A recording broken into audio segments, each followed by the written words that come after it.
Muy buenas tardes a todos y bienvenidos a Emblemas de Torrevisión. Esta tarde tenemos un invitado muy especial. Lo hemos traído desde Mestanza.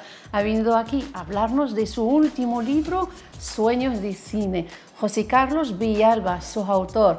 Este vídeo sobre José Carlos y comenzamos.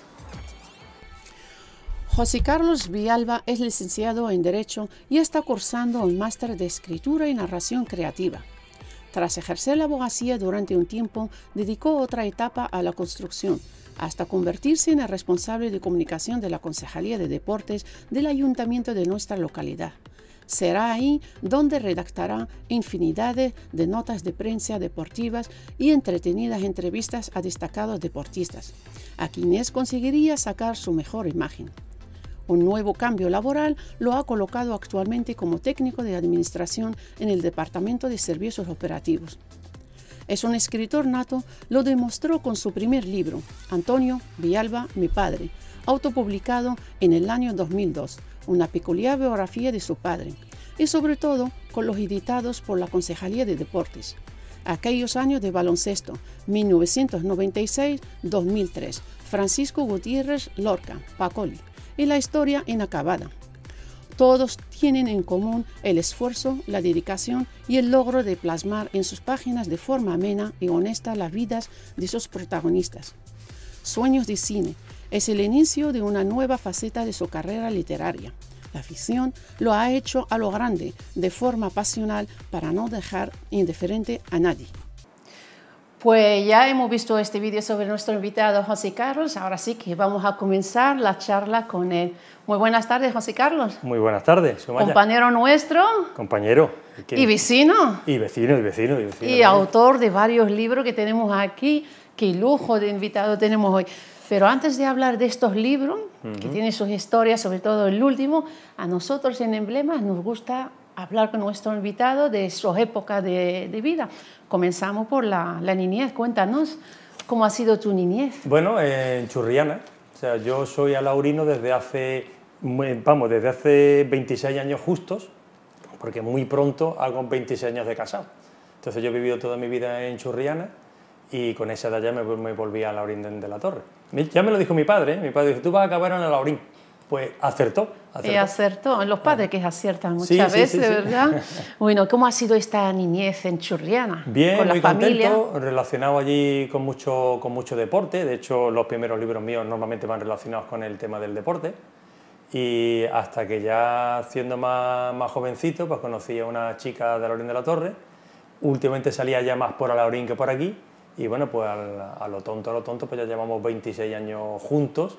Me refiero ya con papeles de por medio. Antes llevamos también unos pocos más. Lo que hace el amor. Te ha traído nuestra Nuria, que le damos un saludo desde aquí, sí. Que te ha traído a Laurín, ¿no? Aquí es muy conocida, además de por su familia también, por el tema del patinaje artístico, que a lo tonto claro, lleva también un montón ella de está tiempo. muy implicada con el tema del club de patinaje, ¿verdad? Claro.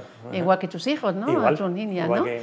Bueno, José Antonio, hemos dicho, nacido en Churriana y es residente aquí en nuestro municipio. En concreto en Mestanza, ¿no? Sí, nosotros nos casamos y fuimos a vivir muy cerquita de aquí, en la zona de Carranque. De hecho, tengo una casa allí.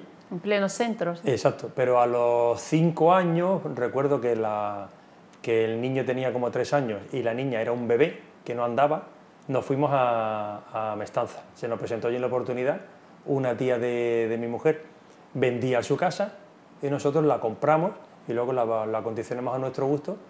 Y llevamos allí viviendo 21 años. 21 años, porque al decir Mestanza, porque creo que familiares o algo que es cercano a Nuria es de ahí, de sí, la bueno, barriada, allí ¿verdad? Los Mestanza es un barrio que... Una barriada. Una barriada, que los fundadores de esa barriada son los bisabuelos de mi mujer.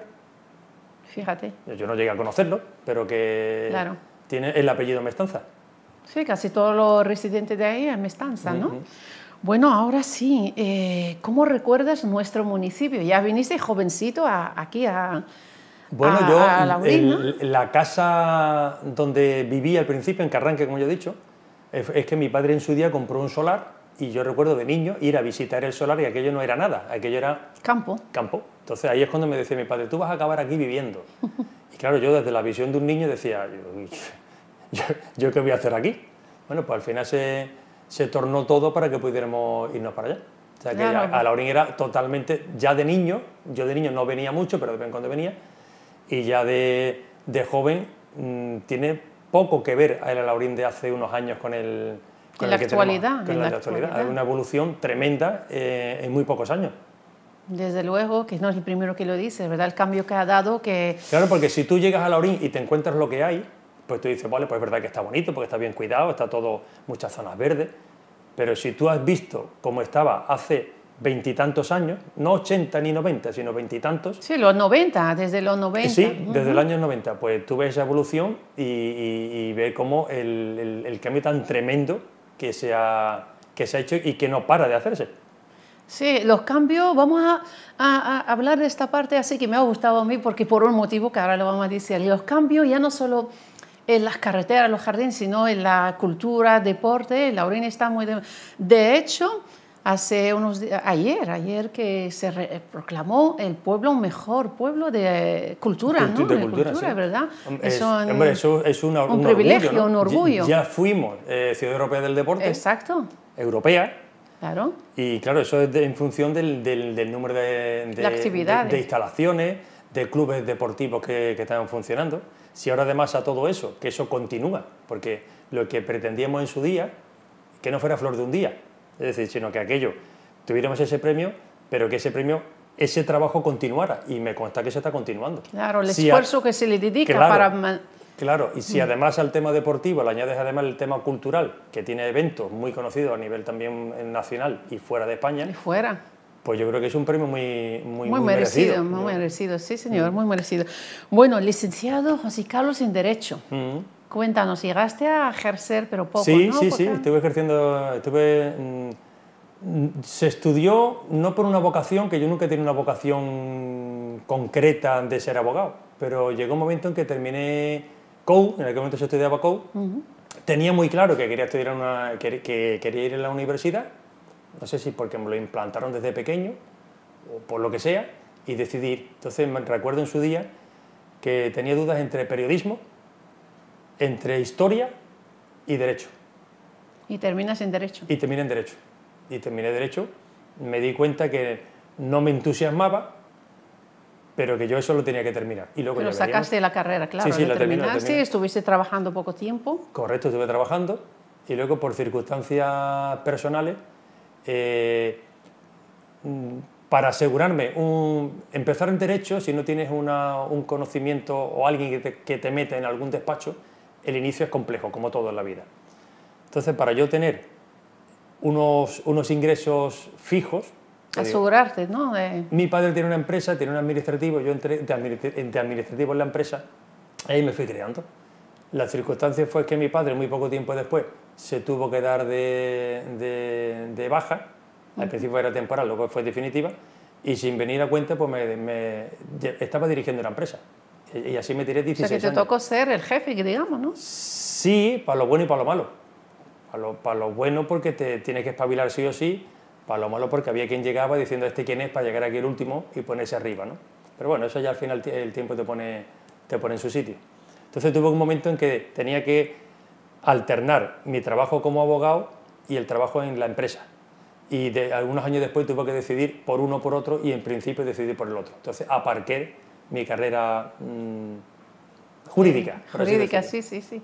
Luego de ahí, después de dejar también la empresa familiar, te pones a trabajar con nuestro ayuntamiento, ¿no? En concreto en deporte, ¿no? La Concejalía de Deporte, ¿no? Sí, la circunstancia. Que ahí te pidió también lo del premio de Ciudad Europea, sí, ¿verdad? Yo fui uno de los técnicos que con mis compañeros, junto a todo el equipo, con el equipo nuestro, pues desarrollamos fue un proyecto, a mí me encantó, fue precioso, yo lo disfruté tremendo, y nuestro alcalde, Pruden, y mis compañeros y yo mismos nos vimos en el tribunal en Europa recibiendo ese premio, en Bruselas. En Bruselas, o sea, yo recuerdo aquel día cuando fuiste. Pues estábamos todos allí como un poco alucinados, ¿no? Viendo esto está ocurriendo de verdad, lo hemos hecho nosotros, nos lo han dado. Es que no es cualquier premio, es que un premio de Europa no es cualquier premio. Fue muchísimo trabajo, fue mucho trabajo, pero luego analizando tranquilamente los datos, es que no lo tenían que dar. Es que a nosotros nos dijeron A ti te dan un coche viejo, véndelo, te cuesta trabajo venderlo. Si te dan un Mercedes último modelo, lo vas a vender muy bien y lo vas a vender caro. Y eso es lo que hicimos nosotros, vender lo que teníamos, no nos inventamos nada, simplemente supimos venderlo. Claro. Bueno, actualmente estás como técnico en la Concejalía de Servicio Operativo.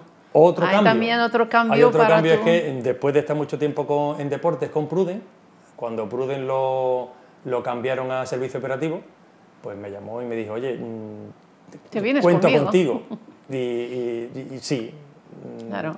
No me pude negar, pero es que tampoco quería negarme, ¿me explico? Hombre, si estás a gustito y os conocéis y mucho. Vamos a hablar de estos libros porque yo que tengo muchísimas ganas de hablar de la faceta, aparte de técnico, tiene ya otra faceta de escritor. Empiezas a escribir y empiezas con el primer libro, creo que dedicado a una persona a mi padre, que querida. mi padre ya falleció hace 5 años, no sé si son 5 o 6, yo para esas cosas soy muy despistado. Eso fue un trabajo que hicimos entre los dos, fueron muchas horas juntos, él me iba contando historias suyas totalmente deslavazadas, porque no tenía ningún tipo de apunte, y luego yo trataba de ordenarlo. Hay temas cronológicamente ordenados y otros más bien por temática. Es un libro que yo no he vuelto a tocar desde que lo escribí prácticamente. Eso pero sí. Tiene todos estos recuerdos de tu padre ahí sí, plasmado. pero no me atrevo a cogerlo. Algún día lo cogeré, lo tocaré y tendré que añadir un montón de recuerdos ya sin él. Seguro. El segundo libro, que es deporte, ¿no? Baloncesto. El otro es deporte. El otro fue... Yo recuerdo el día en que iba andando por Málaga, estaba haciendo una gestión, no me acuerdo de lo que era, creo que iba para Hacienda, mal sitio para ir, y fue como si se me encendiera una luz y decidí que todos esos años que yo había pasado en este club de aquí de la Orín de la Torre, ya viviendo aquí, justo en el año 96, cuando me vine aquí a vivir, pues quería plasmarlo. Y eso está lleno de anécdotas durante 6 temporadas con el club de baloncesto de la Orín de la Torre. Nosotros fuimos, unos compañeros y yo mismo, fuimos el fundador del club baloncesto de la Orín de la Torre, que todavía sigue, evidentemente ahora con un nivel organizativo, de cantidad de niños funcionando y de personas y de deportistas ya de cierto nivel, mucho más grande que tenemos nosotros. Pero los orígenes los montamos unos amigos que éramos amigos entre todos. Sí, amigos entre sí, ¿no? Hablando de deporte, baloncesto y tal, porque tuviste la oportunidad de presentar, hacer entrevistas, lo que estamos haciendo tú y ahora, a compañeros y a muchos deportistas de nuestro... De hecho, cuando me he sentado aquí, me ha salido directamente decir muy buenas y bienvenidos a La Orín es Deporte. A La Orín es Deporte, ¿no? Era el programa tuyo, ¿verdad? Cuando estaba allí, pues me lo propusieron. Oye, mira, que ya que haces entrevistas, ¿por qué no lo haces en la tele? Entonces, durante 4 años estuve haciendo entrevistas a deportistas, que hay muchos y muy buenos. Mucha gente destacada de deporte. De 50 y tantas modalidades deportivas, que todavía siguen en vigor, y luego también ya, pues, entrenadores, deportistas, como digo, jugadores de todo tipo de deporte, directivos. Fue, la verdad, una etapa también muy bonita. Si es que La Orín es deporte. Sí, La Orín es deporte. Mucho deporte, igual que la cultura, hay mucho... También. Seguimos hablando de los libros publicados, tenemos otro que es de Francisco Gutiérrez, ¿no? Lorca Pacoli. Ese también me acuerdo que yo estaba en el despacho allí en el pabellón El Limón y entra Pruden por la mañana, muy temprano me habla, y demás, seguramente sería el lunes, porque a él se le ocurre todas las cosas que se le ocurren, se le ocurren los fines de semana. Los fines de semana lo piensa. Y el lunes lo va soltando, nosotros le temíamos. Entonces, cuando entró por la puerta, me dice, ¿tú eres capaz de escribir un libro sobre Pacoli? A mí cuando me dijo el tú eres capaz, ya fue... ¿Ya esperabas tú? Digo, no, claro que soy capaz. Y es curioso porque yo acabé siendo amigo de Pacoli cuando Pacoli había muerto antes de yo empezar a escribir. Yo me tuve que reunir con 31 personas. Familiares, conocidos, amigos. Algunos me dieron un listado para que yo me entrevistara con ellos. Y conforme ellos me iban hablando, yo necesitaba decir, pues, dame el contacto de esta persona. Y al final, con 31, pues creé una biografía de esta persona a la que ya te digo, yo no llegué a conocer, pero que yo lo considero amigo mío. Claro, si te contaron gente de su cercanía, ¿no? Y además fueron momentos de todo tipo, como tú comprenderás, momentos especiales. Te sentabas con gente que eran momentos muy emotivos. Muy emotivos, recordando la vida, ¿no? La vida y las cosas de Pacoli. La historia encavada, esto otro también al deporte, ¿no? Otro del deporte. Ese, el trasfondo es deporte, pero yo quería contar la evolución, lo que hemos hablado antes a nivel de La Orín, la evolución de cuando yo empecé a hacer deporte en Churriana, en una época diferente, con unos medios prácticamente inexistentes, porque antes hablar de deporte se hacía el deporte en la calle y el deporte que se hacía era prácticamente fútbol. Claro. Hasta que allí surgió, curiosamente, un club de baloncesto en Churriana, al que yo me apunté, y yo sigo diciendo que ahora mi deporte es el baloncesto. El baloncesto. Yo soy socio de Unicaja y a mí me encanta el baloncesto. Yo el fútbol lo veo, pero el que disfruto de verdad... Y es tu favorito porque lo practicas, no solo... Ya no tengo rodillas para practicar. Bueno, sí que tienes capacidad. Yo estoy como Pruden, eres capaz de hacerlo todavía. Tu último libro, Sueños... De cine. De cine, yo con tu... Soletía. Eso, ya. Porque me ha gustado cita, o hay una cita que luego la digo, a ver si me da tiempo. Sueño de cita. Sueño de cita, no, de cine. De cine. Sueño ¿Cuándo de cine, y cómo surge? Pues porque eso es cambio, pasamos de biografías, sí, deporte, a relatos. Eso es ficción. A ver, sí, yo siempre digo que todo lo que se cuenta como real no es del todo real y todo lo que es ficción no es del todo ficción. Pero eso fue en el confinamiento. Durante la pandemia. Durante la pandemia, cuando yo llevaba por las tardes, un par de tardes por allí, decidí que quería retomar películas que por determinadas circunstancias a mí me habían llenado de algo. Me refiero de películas clásicas. Te marcaban también, ¿no?, en tu infancia. O películas determinadas que lo asociaba, yo creo que nos pasa a todos, a ti te pasará también, que asocias una película pues a un recuerdo, lo asocias a una idea que te vino, algo que te pasó, algo que te contaron que le pasó a otro, algo que no te ha pasado pero te hubiera encantado que te hubiera pasado. Entonces todo eso quería yo al principio ver esas películas, pero luego me di cuenta que lo que quería contar era lo que esas películas me suponían. Y eso es lo que quería tratar de contar durante 80 Las relatos. huellas que dejaban estas películas en ti, digamos, ¿no? Sí. Sí. ¿Y te surge? ¿O no? O que a mí me preguntan desde que publicamos el libro, me preguntan que si yo tengo gemelos, me preguntan que si yo creía que tú estabas casado y ahora resulta que no estás, porque confunden el narrador con el autor. Con el autor. Por eso hay que leer bien.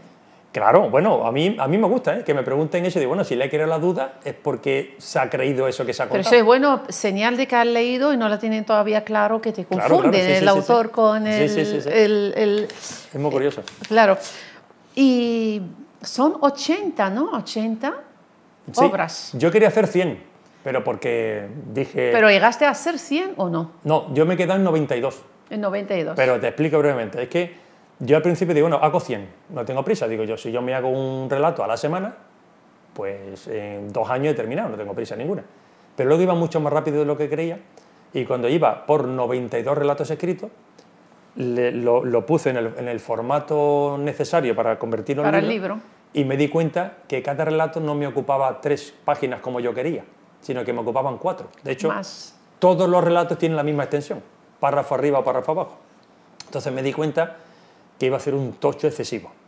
Entonces no quería. Entonces digo, bueno, pues vamos a hacer una cosa. Voy a quité 12, que me costó mucho trabajo. Eso iba a decirte, seguramente, después de escribir 92 relatos... Cuando uno escribe bajo su vanidad, te parece maravilloso todo lo que has escrito.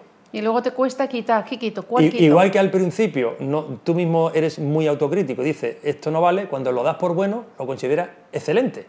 Tú crees que cuando la gente lo lea, va a haber un antes y un después en sus vidas. Luego te das cuenta que cada uno es de aquella manera. Entonces me costó trabajo, pero lo dejé en 80 relatos. Esos 12 están ahí aparcados. Ya veremos lo que hacemos con ellos. Seguramente tenemos segunda edición. Bueno, eso me dicen mucho pero ya. sin pandemia, por favor. Sin pandemia, que lo escriba yo cuando yo quiera, tranquilito. Exacto, que un día vienes al polideportivo, ahí los jardines delante, lo escribe otra vez en otro rincón, que tenemos muchísimos rincones de nuestro municipio donde se puede uno inspirar, ¿no? Cierto. Y entonces estos 12 están ahí aparcados, para cualquier momento pueden dar a luz, ¿no? También, ¿no? Sí, bueno, yo normalmente no soy de los que termino un proyecto y ya estoy en otro. No, yo normalmente me tiro entre libro y libro un tiempo. Igual mañana me pongo a escribir, que lo mismo me tiro un par de años que no escribo. De hecho, si miras esto, este es de 2012 el primero, y luego que era 2012, 2014, 2019 y 2022. O sea, 10 años. Desde el primero realmente hasta el último, sí. Porque el otro lo considero yo como un trabajo juvenil. De hecho, no se lo llegó a publicar, eso lo tenemos publicado nosotros y está repartido. Algún día lo publicará seguro. Seguramente. Seguro. Lo tocaré y lo publicaré. Un homenaje buenísimo para tu padre, seguro que le gustará. Sí. Y lo verá ahí donde está él, ¿no? Bueno, ¿cuánto tiempo te has dedicado al día, para escribir un relato? ¿Cuántas horas? O sea, tú veías la película y te ponías enseguida, como haciendo un resumen, digo... Yo veía la película, en algunos casos tenía clarísimo sobre lo que quería contar, veía la película como un apoyo, porque yo ya tenía claro lo que quería contar, pero en el otro lado la película siempre me ayudaba a centrarme en la idea en concreto. Entonces era ver la película, me tomaba mis notas como tú decías, esas películas mejor las he visto en familia. Entonces mientras mi mujer, mis hijos estaban viendo la película, yo también la estaba viendo y estaba tomando mis notas. Y normalmente cuando pudiera, al día siguiente, empezaba a redactar. Yo he terminado de escribir eso en 8 meses. Luego, después de estos 8 meses, había otros tantos de continuos cambios. No en el total ni en la estructura de cada uno de los relatos, pero sí bastantes cambios entre ellos. O sea, nunca uno termina de escribir cuando dice he terminado. Si yo lo cogiera ahora mismo, seguramente cambiaría cosas. ¿Algún capítulo de esta obra, de esta, que te costó ponerle fin? Dice, hasta aquí o sigo, quito, sí, pero pongo... Es curioso, igual parece una tontería, pero es curioso que a veces los propios personajes te van cambiando tu intención. O sea, tú vas redactando una historia y los personajes dicen, este que yo he creado no puede terminar de esta manera. Este se merece que termine de otra. O sea, que hay veces que es como si ellos me indicaran a mí cómo poder terminarlo. Según vas viendo, ¿no? Claro. Bueno, en el Portón, en la finca de El Portón, tuviste la presentación de lujo, ¿no? Ahí acompañado de Julio, ahí acompañado de compañeros, de familiares, de amigos, ¿no? Llenamos el Portón, ¿eh? Sí, sí, que me consta que los libros volaron, ¿no? Los libros volaron, recuerdo que se pusieron más de 100 sillas y había gente de pie. De pie. Y la verdad es que yo me lo pasé muy bien, nos divertimos mucho, porque no quisimos hacer nada del otro mundo, quería simplemente contar lo que estoy contando aquí ahora mismo. Y que las cosas surgen, de que vaya... ¿Por qué se escribió? ¿En qué momento se escribió? Allí hablamos un poco de eso, y luego la verdad que cada uno eso se editó por el área de comunicación y se repartieron esos libros. Y entonces todo el que asistió allí que quiso, pues cogió su libro, casi todos me dijeron fírmamelo, yo estuve allí firmando como si fuera un autor de éxito. Eres para nosotros, lo eres. Para nosotros, por Dios, son qué libro, pues lo eres. Había un personaje, una persona muy, muy, muy apreciada para ti y por ti, ¿no? Que estuvo ahí presente en la presentación de tu libro, tu ex maestra o profesora, ¿verdad? Que subió famosa, al atril. La señorita Charo. Charo, la señorita Charo, ¿no? Sí, ella siempre ella fue una profesora mía de cuando estaba en el colegio, pero de los antiguos parvulitos. Sí. Que estuvo conmigo un par de años o 3 y 45, 46 años después todavía seguimos en contacto. Yo muchos domingos hablo con ella por teléfono, ella viaja por Herbás, yo voy muchas veces a su pueblo Herbás, ella vive en Madrid y todavía seguimos esa relación. Ella es uno de los personajes de ahí de... Ella es una protagonista. Sí, en uno de los relatos es ella. Es ella, dedicado a ella, ¿no? Digamos, ¿no? Sí, sí. Bueno, José Carlos, que hemos terminado, hemos llegado al fin rápidamente, pasa el tiempo, con lo que me gusta a mí seguir hablando de esta 80 obras, pero hay que leerlo. Para conseguirlo habrá más, para el que quiera. Ahora mismo, en principio, se hicieron 100 copias. Una tirada. Y me han llamado muchos ya que yo quiero una copia y tal, y es que ahora mismo no tenemos más. No sé, igual... Si es que como dijo una escritora alemana, creo que se llama Louise May, que dijo, un buen libro es aquel que se abre con expectación y se cierra con provecho. Eso es lo que le pasa a tu libro, por eso lo quiere mucha gente. ¿Algo más que nos tiene que contar? Pues agradecerte pues tu llamada, que cuando me dijiste que me iba a llamar, digo, vale, pues venga, ¿de qué vamos a hablar? Te dije, no, vamos a hablar de ti, digo, de mí, yo prefiero hablar más de mi libro que de mí, pero bueno, en eso... Pero que tú eres también nuestro vecino de Mestanza, sí, que queríamos hablar de Mestanza, pero por tiempo de agenda hemos tenido que venir aquí. Pues donde queráis, cuando queráis, volvemos a seguir hablando, que a mí mi mujer dice que yo hablo mucho, con lo cual no tengo ningún... Y María también lo acaba de decir, ¿eh? Así que por ahí no tenemos problema. Esa es la confianza de Dios. Muchísimas gracias, ha sido un placer tenerte hoy con nosotros y hablarnos de estos libros, ¿no? Y espero que tengas más éxitos, que eres un escritor de éxito, ¿eh? No lo dudes. Nos vamos y os dejamos con este vídeo sobre, claro, la barriada de nuestro invitado, Mestanza. La semana que viene más aquí en Torrevisión. Gracias por seguirnos. El cortejo de Mestanza fue fundado por don José Mestanza Cruz y doña María Mestanza Luque, su esposa, en el año 1924, según consta en una placa instalada en el propio casco urbano de la barriada. Su leyenda textualmente dice: Cortejo Mestanza, fundado en el año 1924 por José Mestanza Cruz y María Mestanza Luque. A ellos se debe todo cuanto aquí existe. Homenaje a sus hijos en el 30 aniversario. Ellos y su larga familia se arriesgaron a la aventura de cultivar en arrendamientos unos terrenos alejados entonces de núcleos urbanos baldíos hasta transformarlos en lo que significa hoy en día. Una gran parte de la población de la barriada de Mestanza continúan llevando el apellido Mestanza. Este matrimonio estuvo formado por los bisabuelos de Nuria Díaz, esposa de nuestro invitado José Carlos Villalba. Hoy, Mestanza está en un lugar privilegiado, a escasos minutos del centro urbano del pueblo de Laurín de la Torre y a unos 10 kilómetros de Málaga capital. La población actual ronda los 200 habitantes coordinados a través de su asociación de vecinos.